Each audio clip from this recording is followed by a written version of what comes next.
Hey guys, welcome back to another interview here on Toned In Entertainment. Today, I'm joined by Chico Adams. Thank you so much for joining me here tonight. Absolutely. Thanks for having me. Nah, we've been trying to make this happen for a while now. We've been talking back and forth, and things in the world are crazy, and you've been very busy, and I've been busy, and we finally found a night, made it happen. I'm so glad we were able to make this happen. Absolutely.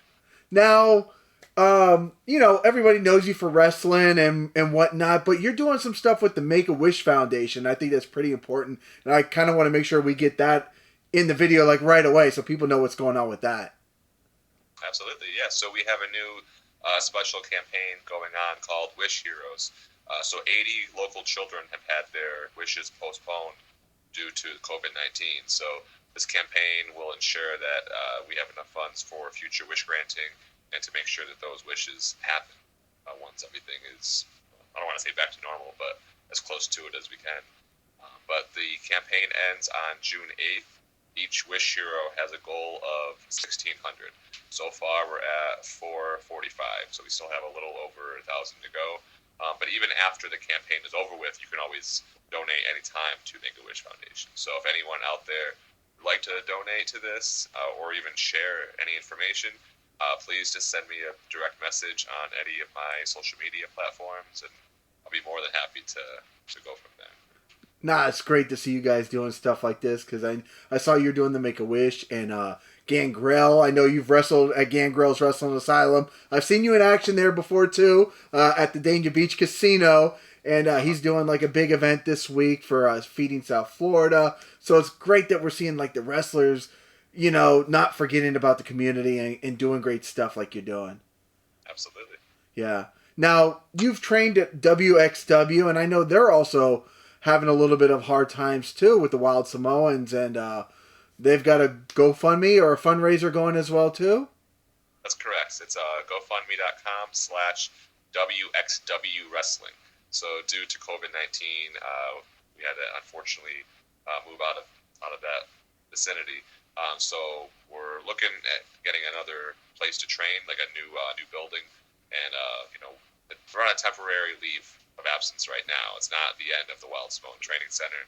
But we will be back bigger and stronger, and then the GoFundMe will help ensure that happens. I mean, there's some fees, unfortunately, associated with us having to move out of the old building to break the lease and things like that. So this way the money will go towards that, as well as funding a new building, so that way we have a place to train when all this is over.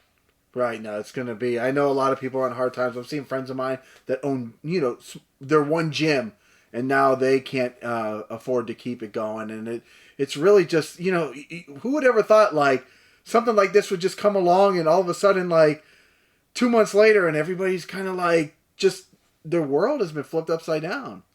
Gary, I remember like the first day when things were closing, like I thought it'd be like a couple of days situation, and then here it is, a couple months later, and we're just now starting to, have some businesses open up. But of course, one place that I work at, it's 25% capacity as it is most businesses, but of course it's a requirement to wear masks and things like that. It's like a whole different world now. So yeah, it's a scary situation, but I'm very optimistic that things will be better in the long run. I mean, not better in terms of people getting sick or people dying, but I think there's some positive aspects that have come from it. Like, of course, they said the environment is better, and to me, there's good in every situation. So hopefully, in the long run, we can learn from this and grow as people. Right? Yeah, I saw like some pictures that like the Himalayas are visible from India for the first time in I don't know how many years. In Italy, in Venice, the water is clean again, and it's just crazy. It's like I don't know if Mother Nature's hitting like a reset button on humans, kind of like get your act together, guys. Exactly. Now I've seen you in independent shows. I've seen you at Gangrel's Wrestling Asylum. I've seen you at Sweetwater Pro Wrestling. But lately, you've been making some waves on TV lately, which is pretty freaking awesome. And not just TV, but like the big dogs, WWE and AEW. Yeah, it's been it's an amazing learning experience. With WWE, like I've done extra work with them for the last like 2.5 years, and I've been very fortunate to have had 2 matches with them already. Both were on NXT. They were both dark matches. The first one was in 2018 against Lio Rush, and then the second one was last year. I teamed up with Johnny Vandal to wrestle the Viking Raiders.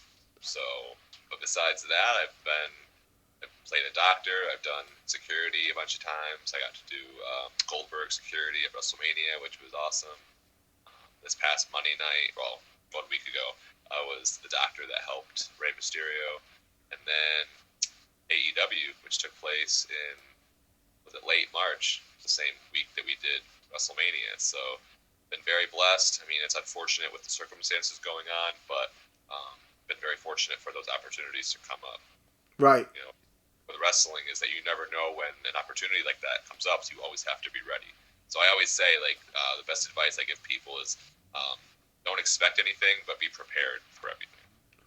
Because you never know if or when that opportunity comes up, and when it does, you have to be ready. Right. No, it was cool because you got to wrestle Jake Hager on AEW, which, I mean, Jack Swagger, he's a beast in himself. You know? Absolutely.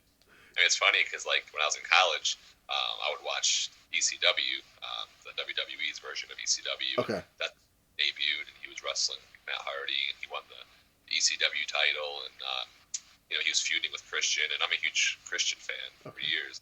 I love his work, so I've always known of Jack Swagger, and I was always a fan of his work. And so when I found out I was wrestling him, it was obviously it's a huge honor to be there, and then to wrestle someone that you grew up watching and studying. It's an experience that I'll always be grateful for. Yeah, no, I got to meet Christian. Last year, I met Christian at a convention in Tampa. He was with Headlock Comics, and he was out there just signing autographs and taking pictures. And it was weird. I didn't even know he was there because they don't really announce wrestlers at these conventions, these Right. comic conventions sometimes. Like, I walked in and Glacier's standing there, and then I walk around the corner, and I'm like, oh, shit, it's Christian. I'm like, how freaking cool. Like, so I got to meet Christian last year, so that was actually pretty cool. Awesome. Yeah. Who were some of your influences growing up in professional wrestling? My all-time favorite in terms of an inspiration would have to be Chris Jericho, just because I think he's probably about 5'11" from what I've heard, and I'm around 5'10", 5'11". What I've always liked about him was the fact that he never let his height affect him. Like, he always made himself larger than life with his reinvention of himself, with his looks and his charisma, his microphone skills, his in-ring work. I mean, for me, like, he was always an inspiration because I'm not necessarily the biggest guy myself. But I look at him and I see everything he's done, and again, he never let his height define him. If anything, he used all the other qualities that he had to really stand out. So Chris Jericho is definitely my number one inspiration in pro wrestling. Also, Stone Cold Steve Austin. He's the one that really got me hooked on it in the late 90s. I mean, he's the reason I started watching it consecutively, was because, all my friends in school were talking about Stone Cold Steve Austin, wearing the Austin 316 shirts. So I decided to just sit down one night and just watch a full episode of Raw just to see what the hype was all about. And that's how I got hooked on it. So I would definitely have to mention Stone Cold Steve Austin, and also The Rock. His interaction with the crowd. I mean, he can do the simplest things, but he just puts that pizzazz behind it, that charisma, that machismo that he had, that just makes everyone emotionally invested. And that's what it's all about, the crowd interaction and that emotional investment. I mean, you can do the most impressive looking moves in the world, but if the crowd's not invested in it, it doesn't have the same effect. Yeah, no, The Rock was one of those people. I mean, he just could electrify the crowd essentially without almost not even doing nothing, just raising an eyebrow or something like that. And then Chris Jericho, I was a huge WCW fan. So I was watching him when he was there as the Lionheart and bringing out the lists of 1,004 holds with Dean Malenko and everything. And you could see how frustrated he got at the time when he was banging the steel chair because he didn't feel like he was getting his just deserves in WCW at the time. Then went over WWE, became Y2J, and now reinvented himself in AEW now, and definitely is the biggest thing in AEW. Him on commentary is absolutely hilarious. It's something new with Jericho all the time. Definitely a great inspiration. Sure. And then if I could mention another person would be, like I mentioned earlier, is Christian. Because to me, I always thought he was so underrated because, he can do it all. I mean, to me, he was the total package. And I always felt that, he could have been used so much better, in my opinion. But no, I love studying his matches. Same thing. He's very entertaining. Um, just amazing worker, in my opinion. Right, Captain Charisma. I actually, I don't do it all the time, but sometimes in my entrance, I'll do the whole, Oh. all the memes where it's, what is he looking at? But I do that sometimes. That's like a little inspiration towards Christian. I always liked when he used to do that. It's like, what's he looking at? Yeah. It's something simple, but I always remember that. Was it Salute Your Peeps, I think it is, right? It was like... I like to take certain mannerisms and, certain inspirations from certain wrestlers and kind of make it my own as well. I mean, I don't want to ever copy someone, but I'll throw out little, like, tributes here and there. Another person is Scott Hall, Razor Ramon. He used to come out and do, like, the surf walk. I do that sometimes as well. Just, little throwbacks to certain guys that I admire and grew up watching. Right. I mean, Scott Hall, I think, is still one of the coolest guys ever. He'd just come out and he would just go like this and throw the toothpick out. I got to meet Scott Hall again like 2 years ago at like an NWO event. Him and Nash and Bischoff were all there. And then Jake the Snake came back with them too, and everybody was like completely fanboying out over like just all that like wrestling greatness in like one little locker room. And met Scott Hall, and God, he couldn't have been nicer as well. He wanted to talk to us for like an hour at like a convention. It was super cool. Oh yeah, he's a great guy. I've done a little bit of training with him before. I used to train with his son Cody in Orlando. So like I'd wrestle Cody, and Scott would be right there watching us and critiquing us, and it was just. I remember like growing up as a little kid, watching him on TV, and then here he was like critiquing my match, wrestling his son. So, but like you said, a great guy, an amazing mentor, an amazing teacher to learn from.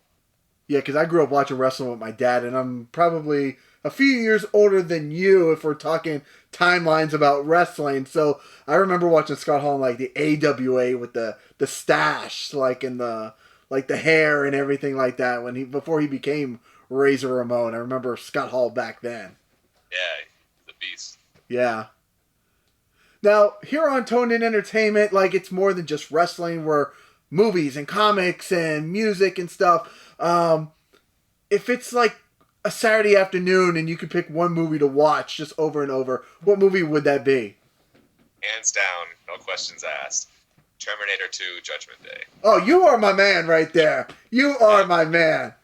I am a huge, huge fan of Arnold Schwarzenegger, and especially the Terminator franchise. But yeah, Terminator 2 is my favorite of all time. I've probably seen it close to 100 times, no lie. I mean, when I was a little kid, I would watch it like over and over and over. I don't even know how the VHS tape didn't break from watching it so much. But yeah, definitely Terminator 2. Okay, you know what?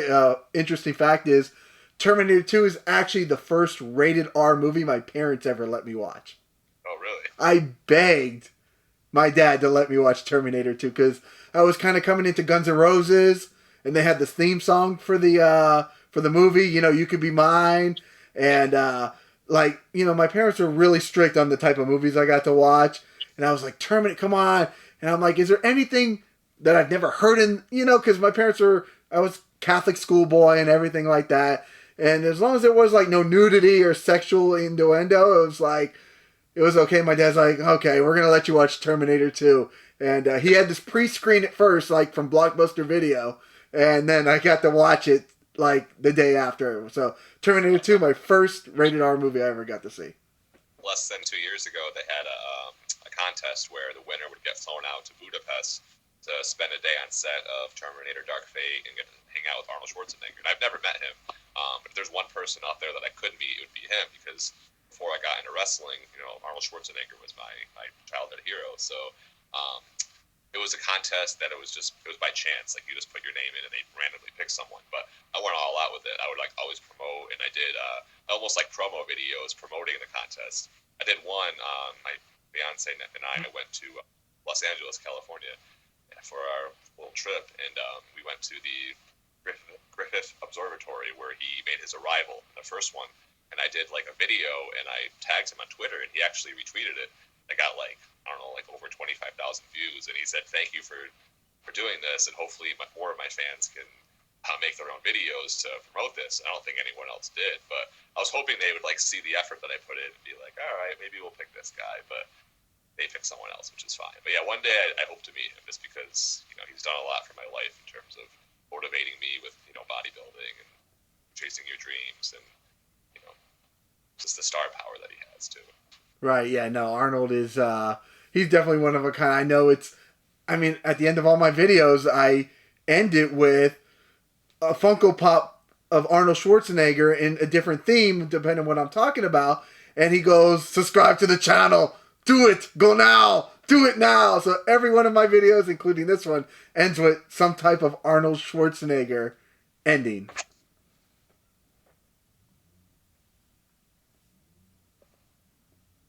Sorry, can you hear me? Oh, yeah, I got you. Sorry. No, it's okay. It's I know it's like a kind of like a funky connection. I don't know about you, but here in like South Florida, I'm down in Miami, and it's been like just horrible, horrible rain all day long, and just lightning Okay. storms and everything else like that. Yeah, I mean it's been nice here in Orlando for the Okay. most part. Okay. Now, it's definitely it's 2020. The world is a little crazy right now. How much do you think like independent wrestling is going to change? Because I know like the indies love to come out. They give high fives. They do the autographs and the meet and greets. Do you see a big change coming, at least for maybe the year or so, as far as independents go? There'll definitely be some change. I feel like there's probably some companies out there that won't run ever again just because maybe they had, a lower budget to begin with, or just due to financial reasons. I think that some companies might not return.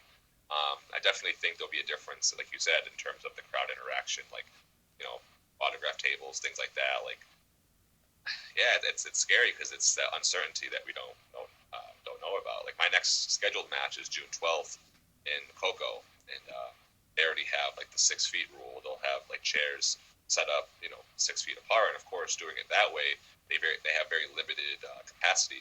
So of course, we won't have the typical big crowds that we're used to. This particular company will draw hundreds and hundreds of fans, but if you have that rule in place, you can't fit nearly as many people there. So I think there'll be a reduction in the number of people initially.